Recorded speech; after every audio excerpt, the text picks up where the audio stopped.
Hello, welcome to the News Podcast Daily, and following today's top stories. The Politburo hosts a conference guiding the conduct of criticism and self-criticism to strengthen the party. President Trương Tấn Sang receives new incoming ambassadors of Australia and Nigeria in Hanoi.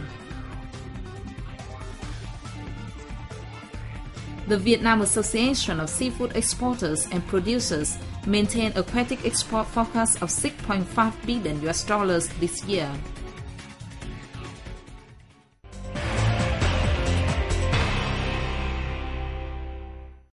The Politburo on August 13th organized a national conference guiding the implementation of criticisms and self-criticisms of party members and leaders at all levels.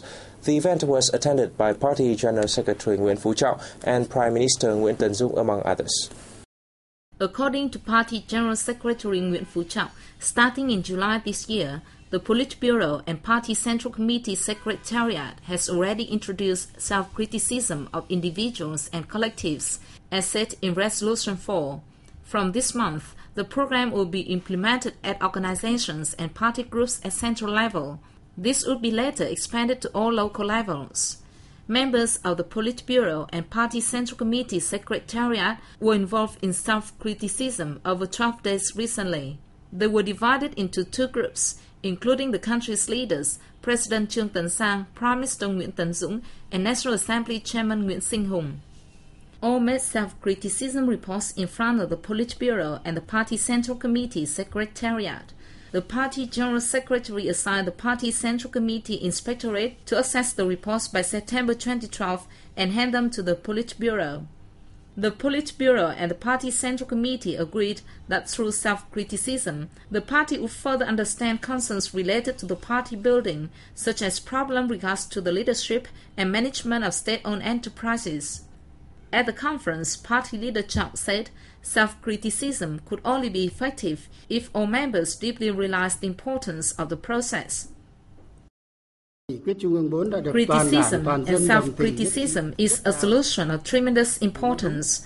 The organization of criticism and self-criticism from central level down to grassroots level offer us a huge opportunity to build and rectify the party, to make it purer and stronger, and to regain, consolidate and increase people's trust in the party and our regime.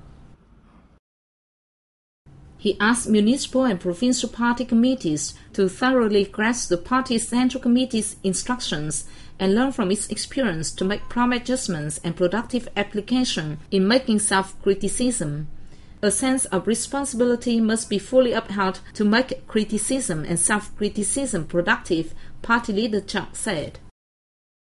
President Trương Tấn Sang received new incoming ambassadors of Australia and Nigeria in Hanoi on August 14. In his meeting with Australian Ambassador Hugh Borromin, Sang said he hopes the diplomat will promote the comprehensive partnership that already exists between the two countries during her tenure in Vietnam. He highlighted the fine development of bilateral relations, especially in diplomacy and economics, and said Vietnam and Australia should become closer in every field, especially education. Ambassador Borromin said that Australia always attaches a great deal of importance to developing its relationship with Vietnam, adding that the country sees Vietnam as one of its important partners in the region. He stated that he will make every effort to boost diplomatic ties between the two countries in the future, while delivering his wish for gaining Vietnam's support for his country's bid to join the United Nations Security Council. On welcoming Mazi Okafor Matthias Ozi, who is first Nigerian ambassador to Vietnam, the president said that Vietnam and Nigeria can promote cooperation in the fields of oil and gas, telecoms and agriculture. He suggested that the ministries and sectors of both countries reach agreements to facilitate the partnership of their business communities. Ambassador Ozi replied by saying that he personally admires Vietnam's role and position in ASEAN and throughout the region. He added that Nigeria has one of the biggest markets in West Africa and called on Vietnamese businesses to invest in this huge potential market.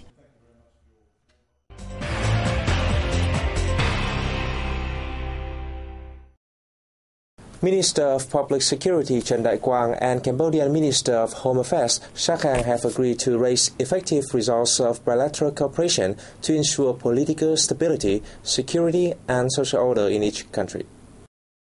During the talks held in Phnom Penh on August 13, as part of Minister Quang's visit to Cambodia, the officials also agreed that the increase of effective cooperation will help reinforce and expand traditional friendship and cooperation between Vietnam and Cambodia.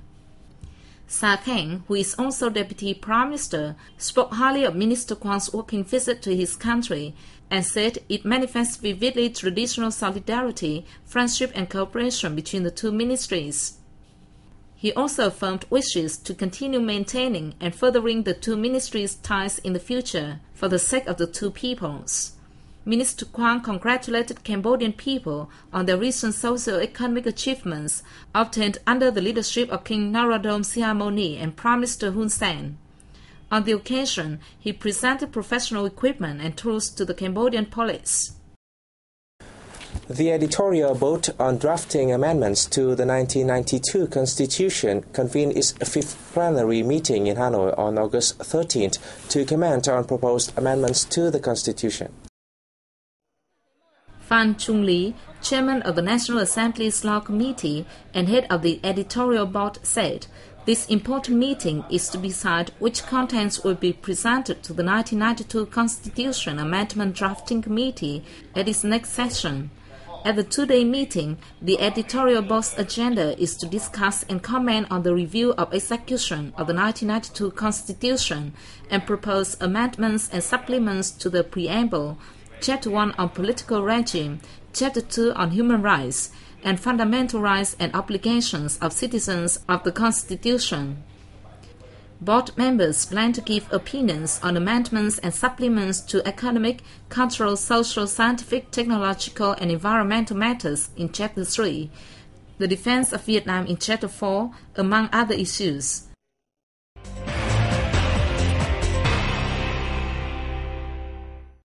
The Vietnam Association of Seafood Exporters and Producers still maintains its aquatic export forecast of $6.5 billion in 2012, although the earnings in the past 7 months was just equivalent to 50% of the set target. In the first 7 months of this year, the fishery sector earned $3.4 billion from aquatic exports, a year-on-year increase of 6.5%, and equivalent to 50% of its export target set for this year.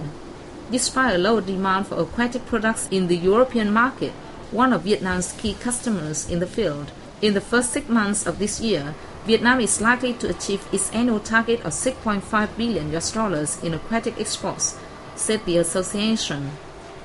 The European market remains a major market for Vietnamese aquatic products, and its demand is forecast to increase sharply later this year. Additionally, positive signals from the raw materials input market and a rise in trophies prices are also expected to help the country reach its target.